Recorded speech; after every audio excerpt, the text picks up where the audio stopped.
Welcome to the Truth About Alcohol. My name is Lee Davey. I am not an alcoholic. I refuse to be anonymous. I am someone who doesn't drink alcohol, and I spend every waking hour helping other people do the same. A rant with a really important point of view. So, yesterday I was on my way back from Barcelona, travelling to the UK. I had 2 big suitcases. I had a pram. I had a 20-month-old daughter who was sleeping in that pram, and I was with my wife, Liza. And we are changing trains from at Reading Station, jumping off the Gatwick train to get on the train to South Wales. And we have first-class rail travel. And the reason we have first-class rail travel is not because we're posh and we're rich and we can afford it. It's because I spent 20 years working in the rail industry, so I get it for free. So we realise that the train is in reverse formation, and we're running as fast as we can with the baby in the pram and she's asleep, and we're trying to get up to first class. We're barraging through, all these different people are in our way. And then we get there, and 2 lads who are working in the first class section, they come out and they look at my wife and they say to her, this is first class. Your section is somewhere down there with the pram and stuff like that. To which my wife turned around and said to him, well, I am in first class. And they apologised to her. But that's all they did. So there's me. I tell my wife to get on the train to find us a seat because it's rush hour.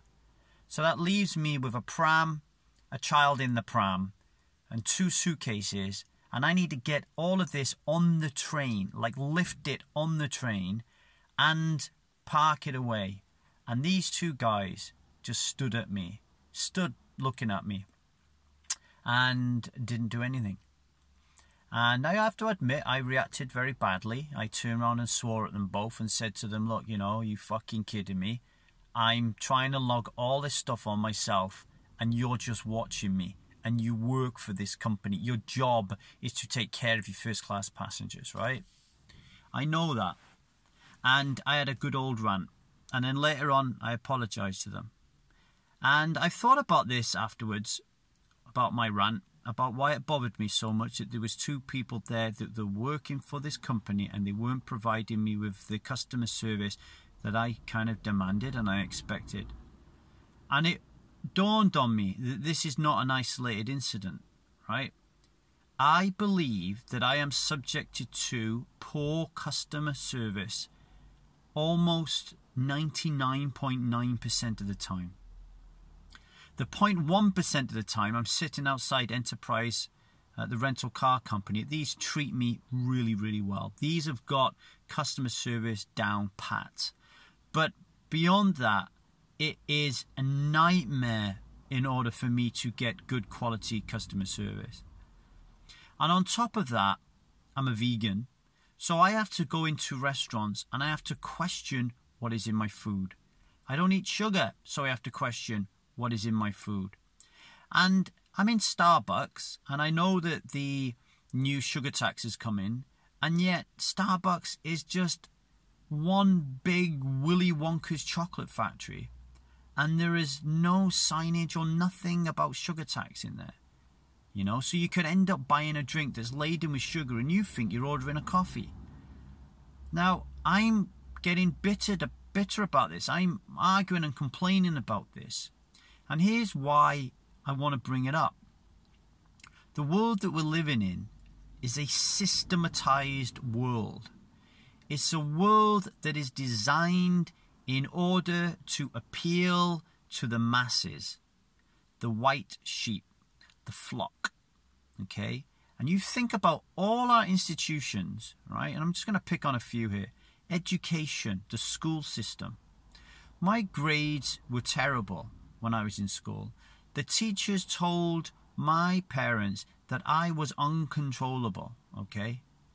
Is it quite possible that I wasn't uncontrollable and that my intelligence levels weren't accurately represented by my grades, but in fact, I didn't fit into the system of education that was available to me at the time?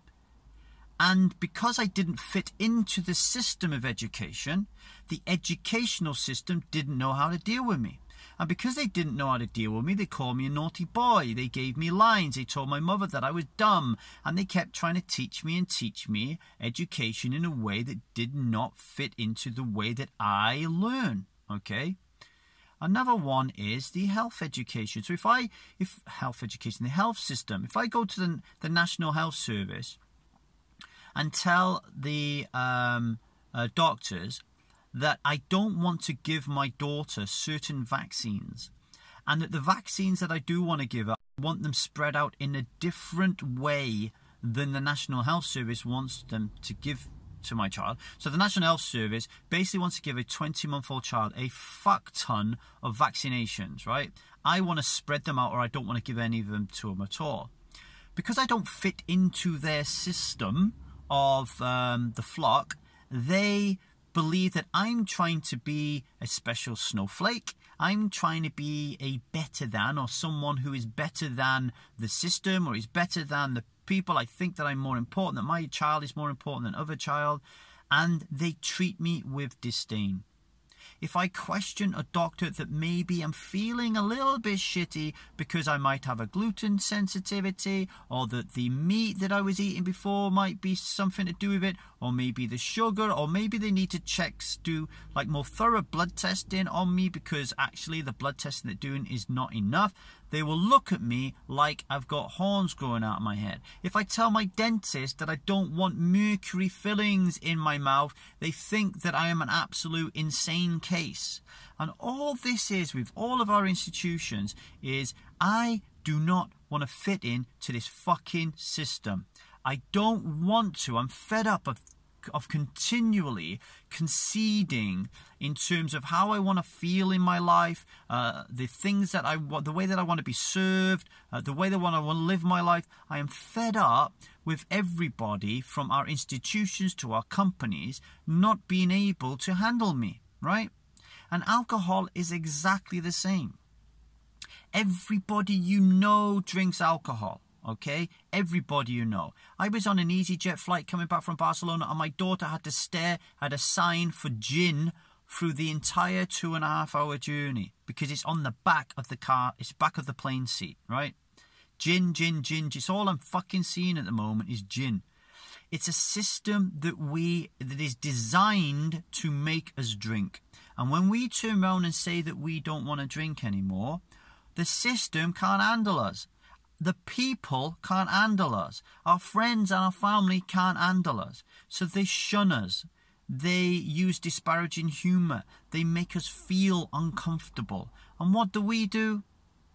We are so afraid of being the black sheep that we shut the fuck up. We get back in the herd and we follow the crowd. That is not what we're about with the Strive movement. That is not what we're about with the Truth About Alcohol, okay? We celebrate individualism. We celebrate non-conformity. Non-conformity is one of our 5 core values. Change is one of our 5 core values. Freedom is one of our 5 core values. You cannot have freedom when you're stuck in a systematized system. There is no freedom. You think you have freedom, you think you have free will, but every single one of your decisions is being driven by an ad, it's being driven by societal conditioning. We need to wake the fuck up. And the first thing you can do if you want to wake the fuck up is to stop drinking alcohol. Because if you stop drinking alcohol, one of the first things that happens, one of the first benefits you get is you start philosophizing. You start asking questions. Why? How? What? What the fuck is going on with my life? Why have I been making these decisions all my life? You are a special snowflake, as Seth Godin would say. You are. But everybody is a special snowflake. We all deserve the right to be treated the way we want to be treated, okay? Now, the thing is with Strive, if you want to really break free of the system, you have to speak up. You have to speak up and you have to be willing to use your voice. You have to be willing to make a different change. You have to be willing to be someone who doesn't drink alcohol. And it is difficult and it is tough. But until you make that choice, you are going to be stuck in this system for the rest of your life. nothing but a slave. Be a special snowflake. Be someone who doesn't drink alcohol. Thanks for listening.